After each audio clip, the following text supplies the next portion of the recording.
From what many consider the birthplace of these United States, we've taken the big bid theory on the road, reporting from Boston with NIGP Forum 2022 well underway.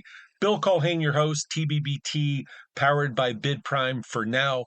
Thanks for sitting in. As you've likely seen, if you've poked around on social media, as if you've seen our promos, a lot of excitement surrounding NIGP Forum 2022, a lot going on. By the way, we'll try to continue posting updates around social media, Twitter, possibly YouTube, elsewhere. Any of our observations in the coming days from the Boston Convention and Exhibition Center, we will try to share with our audience. An absolutely gorgeous facility here along Summer Street in downtown Boston. So what's ahead from the banks of Boston Harbor? In the past 72 hours, I've met a number of truly, really remarkable, dedicated professionals throughout the government purchasing landscape. Interesting stories to share. A little spoiler alert. Be on the listen out, the lookout for interviews in the future where I've asked a number of those folks to carve out some time in the future to visit TBBT. Very shortly, we'll of course have experts on this episode. A couple of guys who have already once changed the government bidding, contracting, purchasing world for the better. Well, now they've done it again. So stay tuned for really an insightful conversation with the founders of Beacon Bid, more quickly known by the name Beacon.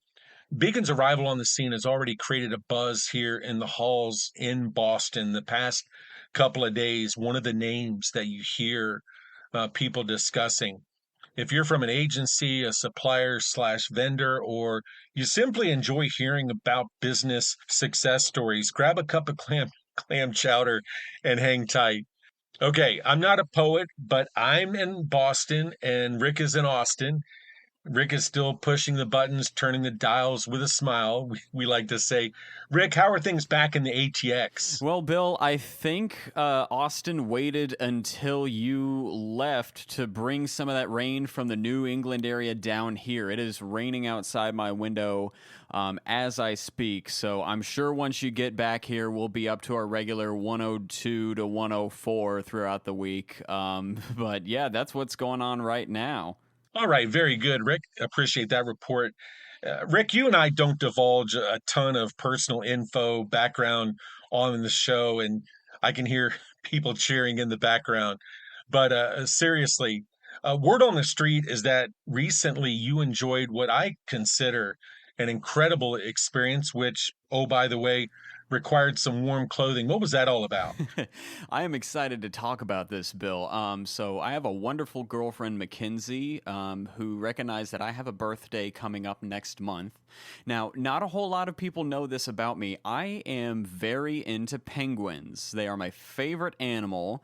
And so down here in San Antonio, Texas, they have a wonderful penguin exhibit at SeaWorld. And so she surprised me with the trip down to like an educational program within SeaWorld to go hang out with about 200 or so penguins in their exhibit. So I was lucky enough and fortunate enough to have a wonderful girlfriend who gave me probably the most thoughtful present and experience that I've had. Just to go hang out with a couple of really young looking and some of the elder penguins there. We had one that led us over to like an area to hang out. I got to pet some of them, hold a little tiny one and take pictures with it. That was so wonderful, and also a very good way to beat the heat. So if that's what you're trying to do during the summer, I don't know, see if you have any penguin exhibits around you, see if they'll let you go hang out. They sure did for me, and that was, I don't know, that was probably one of my favorite experiences I've ever had. Thank you for asking. I am so jealous, Rick. That again, that had to be a wonderful experience. If you enjoyed Rick's story there, you're really going to enjoy this episode's crazy bid, I predict. Rick, what's on the horizon in Crazy Bits for this episode? Well, yeah, it's kind of along the same lines, and you actually helped me pick out this one. This one, I guess, caught your eye, and you sent it over to me. I thought it was kind of perfect and along the lines of some exciting things I got to do recently, too. So stay tuned for this episode's Crazy Bid. Alrighty then, friends, stick around for that. And speaking of crazy, our guests are standing by during what is a crazy busy time for them. So we'll try to get moving here. After these quick words, Stephen Hetzel and Josh Schwartzbeck from Beacon join us on the hotline and video for those of you inclined to check out the video version. The Big Bid Theory is brought to you in part by BidPrime. Over 11 years in changing the bid services industry, BidPrime has become the solution for businesses serious about winning public sector business. From the premier technology in the industry to real-time bid notifications, supporting documents, and robust data tools, it's all backed by unmatched personalized customer support.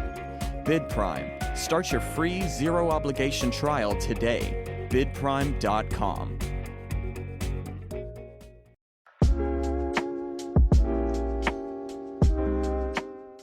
As I just mentioned over on the audio version of the Big Bid Theory, this episode, we are in Boston. We are at NIGP Forum 2022.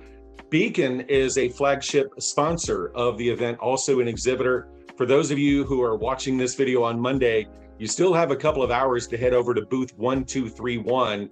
That's where Beacon has been on display here at the exhibit hall. Josh Schwartzbeck and Stephen Hetzel, the co-founders of Beacon Bid, kind enough to carve some time out for us. And Stephen and Josh, you guys have been very busy over the past 48 hours or so. Just some of your initial impressions on NIGP Forum 2022. Stephen, why don't you start? Sure. Thanks, Bill. And Boston's really an incredible city. We're enjoying our first time at this event. We've really made a big splash. Yesterday was really fun connecting with a lot of the agencies who are interested in Beacon. And I'm really enjoying, we're meeting a lot of people in person. That's especially refreshing. Yeah, Bill, yesterday at the exhibit hall, there's just a lot of energy and excitement. We learned some really, really interesting things, and we got to show off a lot of the incredible tools we've been building the industry has never, ever seen before. So it's really exciting stuff. Exciting has certainly been the pivotal word. Over 200 exhibitors at NIGP Forum 2022, thousands of attendees. So let's roll up our sleeves. Let's talk more about Beacon. You look at this company, and longtime listeners of this show know that TBBT is powered by BidPrime. But if you would, Stephen or Josh, talk about the relationship between Beacon and BidPrime. Sure, I'll start. And we really started Beacon to make a difference in e-procurement.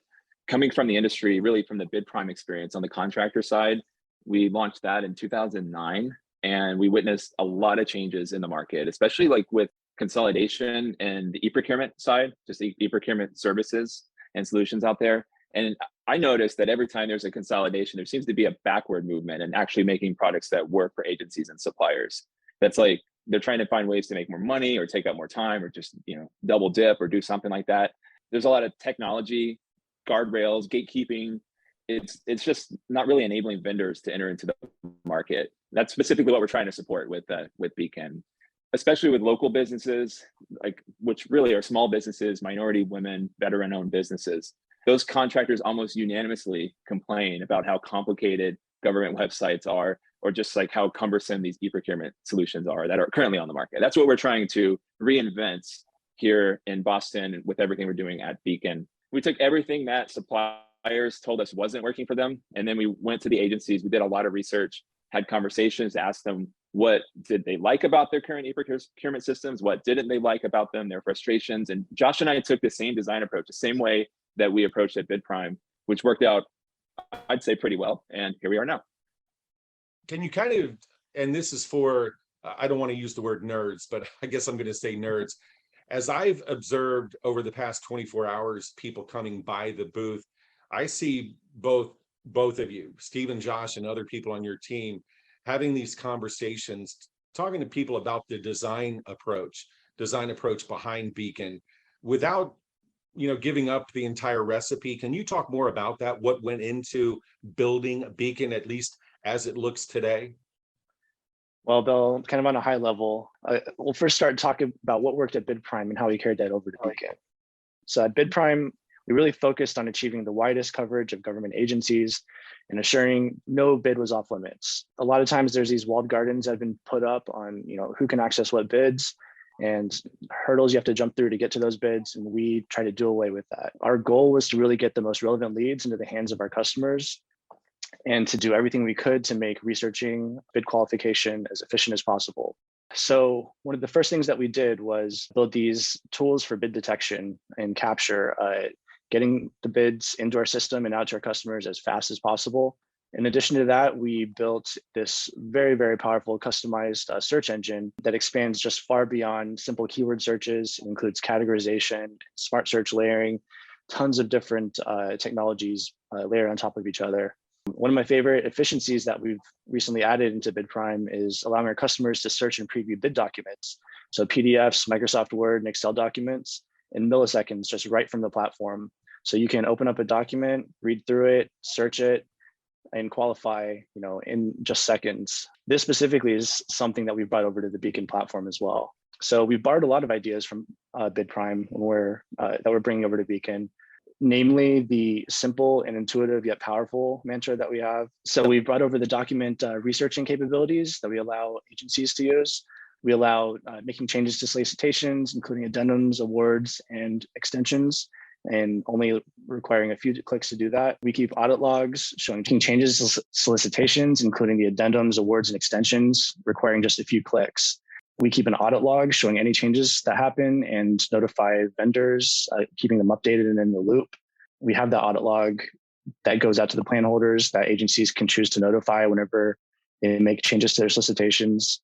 And I think one of the most important pieces is the broadcaster. So Beacon connects with outside bid distributors in order to broadcast agency solicitations across thousands and thousands of potential vendors.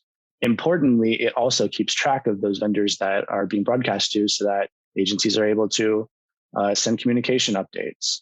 Lastly, we've brought over some electronic submission for bids, which is something that just went live as an optional module pretty recently. We've made the plan holder sign up and bid submission process the easiest out there. We've done a lot of research looking at a lot of the e-submit products out there, and I think ours is just the easiest and most intuitive to use. For one, our suppliers don't have to register for accounts. All they need is a working email address that they can use to manage their e-submit and all their updates. We really tried to make the process easy while still giving agencies the ability to keep and interact with that plan holder list. And one of the most important things, I think, is that there are zero fees to view the bid specifications. We firmly believe in removing that barrier to entry for government procurement, making it more equitable for all businesses, no matter how big or small you are, to participate in the government procurement process. And thanks, Josh. And I just wanted to note too that some of the sign-up process for e-procurement solutions is some of the most negative feedback we've seen related to other e-procurement portals. There are unbelievable hurdles that exist for some of them. Okay. Color me intrigued. I'm going to take the bait here, Josh and Stephen. I know in my travels, what I've seen and heard, to include right here in Boston, Massachusetts, I hear what people are saying. So as you've met, and I know it hasn't just been during your visit here to Boston to NIGP Forum 2022, but over time, what have you heard? What are you seeing from not just vendors / suppliers, but also agencies? I keep hearing the word easy. You guys keep talking about easy. Why is that important? Yes, it's very important. And I mean, we mentioned earlier that we started BidPrime in 2009. So we've really seen some wild things. And some of these registration processes have like 100 or so fields. I like to kind of compare it to one of those surveys. You click on it, says, hey, how was your experience flying? And you're like, okay, it was great. And then all of a sudden there's 30 more questions you have to answer that, how was the food? How was the cleanliness? I'm like, never mind, I give up. And that sort of process with registration really negatively impacts the participation on in the public sector market. There's sometimes they have just like extensive validations of like forms. We need to have this form and that form just to view the documents, just to view specifications.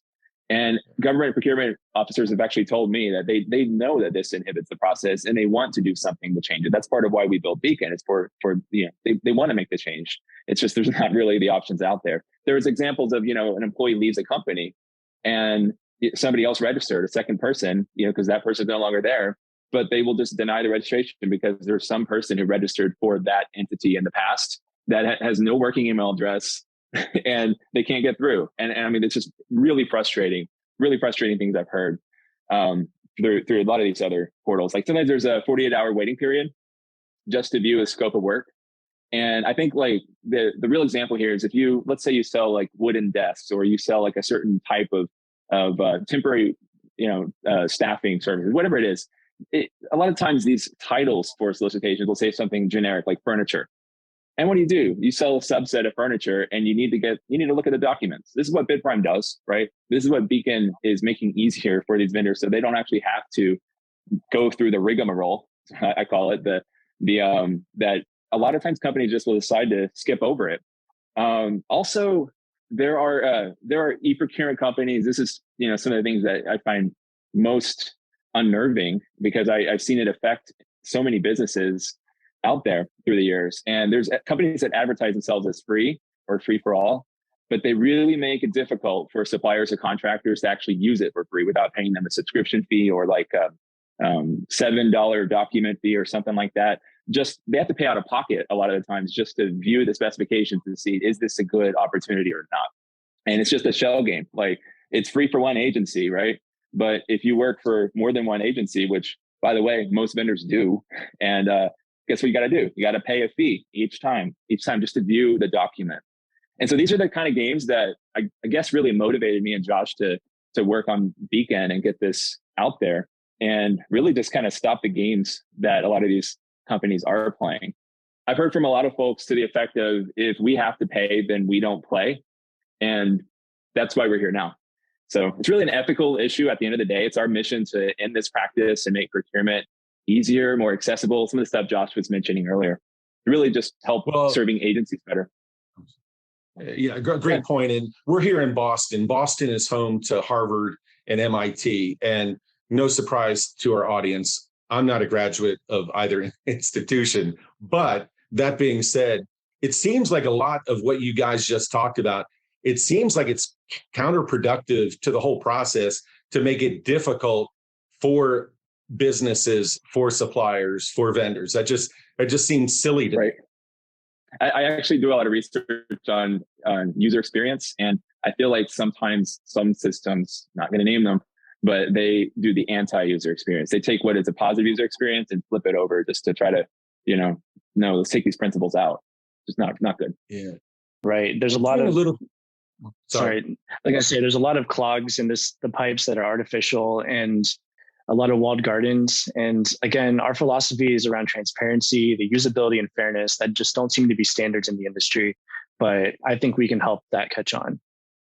Yeah, maybe a new day is coming indeed. So as a lead up to our conversation, I did a little bit of research. And of course, one of the things that Beacon has done this week is put out a lot of information about features, about benefits, about the philosophy, some that you guys have just touched upon. But this really grabbed my attention. And I'm going to quote here. I've got a document up.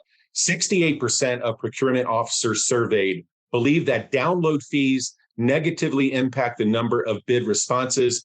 Asking suppliers, and you just said it a moment ago, Stephen, asking suppliers to, quote, pay to play, it does raise many eyebrows. I know here at NIGP Forum, as that's come up in conversation, there are some agencies out there that don't even know that fees are involved.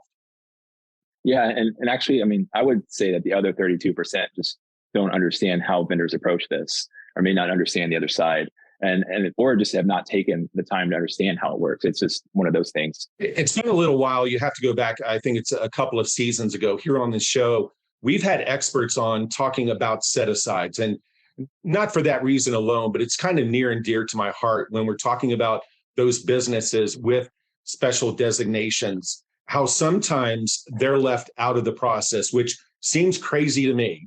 But as you guys, again, in your travels, what are you hearing about the impact of things like difficult registrations, fees, and all those other things that can serve as impediments to the process. How is that affecting the women-owned small business, the veteran-owned small business, minority-owned, so on and so forth?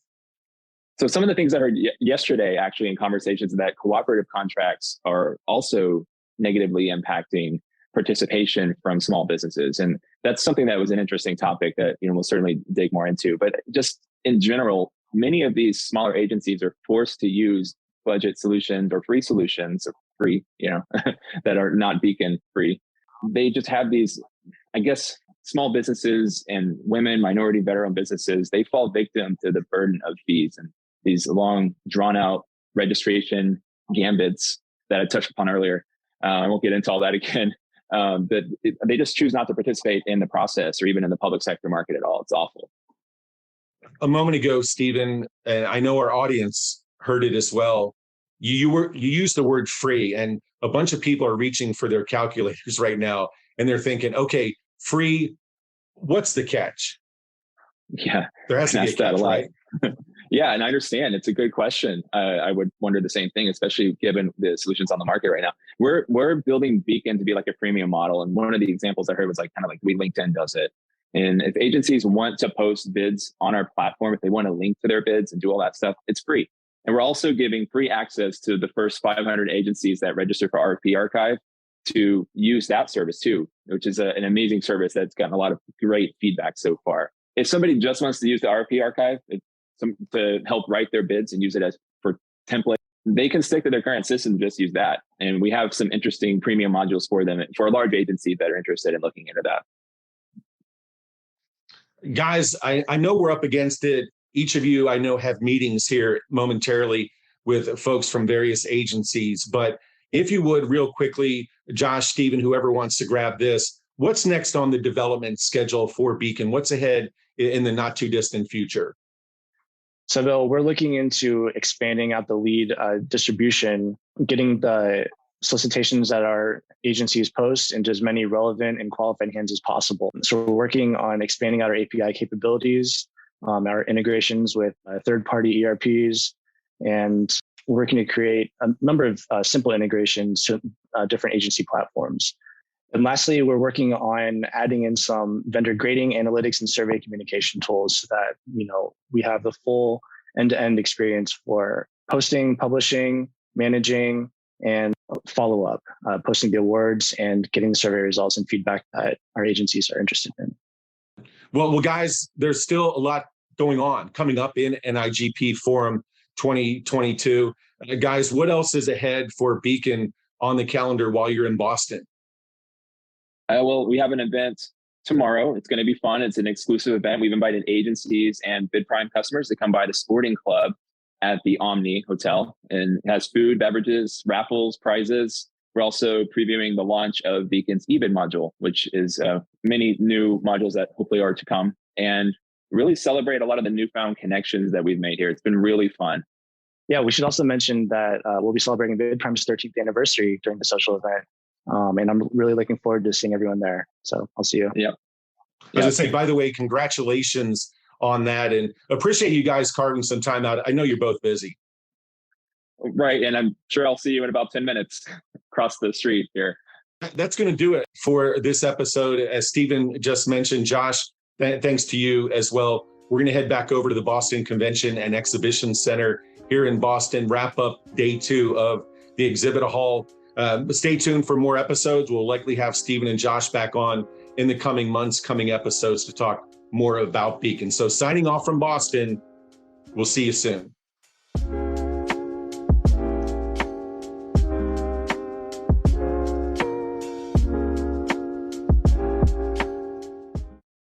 Okay, again, as we wrap things up with Stephen and Josh, many thanks to them and much luck in the future to all of our friends over at Beacon. Rick, it is that time, partner. We teased it at the beginning of the episode. Crazy bids. Grab the baton. Take it away. With pleasure, Bill. So I got to explain a little bit on how lucky I was to go hang out with some penguins here at SeaWorld over in San Antonio, Texas. And so you tossed this over my way. I thought this was a super neat little, like, very specific thing that you can do to help out a similar kind of program. So today's crazy bid comes from, it's a federal bid from the Department of the Interior, specifically the Northwest Regional Office for the U.S. Fish and Wildlife Service, which most of you are aware of. So they have a wildlife refuge over in California named the Sonny Bono Salton Sea Wildlife Refuge. So what this program is they are looking for specific fertilizer. They identify the need to fertilize winter waterfowl forage on refuge lands. So a little bit more about the Sonny Bono Salton Sea Wildlife Refuge. So they have a couple of locations over in, I think primarily over in southeastern California, just east of San Diego over there. And so basically it's a wildlife refuge, kind of like a conservation program for wildlife and flora and fauna over in that area. And I guess it was important enough for them to put out a federal bid to get to fertilize crops and things for their waterfowl to come and feast on. And of course, waterfowl being ducks, geese, swans, or I don't know, if you're lucky enough to see a penguin over in southeastern California, they would come over and hang out to do that as well. But what was really cool about looking at this is just if you're ever interested, I mean, if you go to fws.gov/refuge, that'll bring you over to the Sonny Bono's page to show you what they do. They do lots of things about resource management, farming, like wetland and wildlife preservation, monitoring diseases. Apparently there are lots of diseases that they're trying to study more of and prevent over in that area. Very neat stuff that they do, and I really like the idea of just, hey, we need to feed all this like ducks and geese and things around here. So I don't know, like I guess if you sell a ton of fertilizer to keep the waterfowl up and going during the winter months over in California, then that is this episode's crazy bid that you can win. Very nice, Rick. Appreciate that. And by the way, file this under the category of maybe too much information, but I can remember as a kid watching the Sonny and Cher show for whatever that's worth. So it's time for me to get back to NIGP Forum 2022. More folks to meet, conversations to be had. We appreciate you for heading over to tune in, share, download, and follow the Big Bid Theory. Last episode on employee screening legalization of marijuana, it led to many emails. I appreciate everybody giving their opinions. If you have a comment or question you want to send my way, you can email me at bculhane@bidprime.com. Give us a follow on Twitter at The Big Bid Theory. My Twitter handle is contract_hunter. You can also find us, of course, you know where, LinkedIn, YouTube, of course, Facebook, you name it. Powered by BidPrime for now. They are so busy this week. Thanks again to Stephen Hetzel and Josh Schwartzbeck from Beacon. Under one roof. Intriguing idea. For Rick Jennings, our team of greatness, and penguins everywhere, this is Bill Culhane. Until next time, go Gunners, Barracudas, Tigers, Bobcats, and Cubs, and we wish you all the best in growing your business. Powered by BidPrime, we thank you for tuning in to the Big Bid Theory. From Austin, Texas, the show is produced by Bill Culhane and Jim Ward. Producer and engineer is Rick Jennings. You can find other episodes of the show on platforms such as iHeart, iTunes, Spreaker, Google Play, Stitcher, and among others. As always, thank you for downloading and sharing the podcast. We're having so much fun.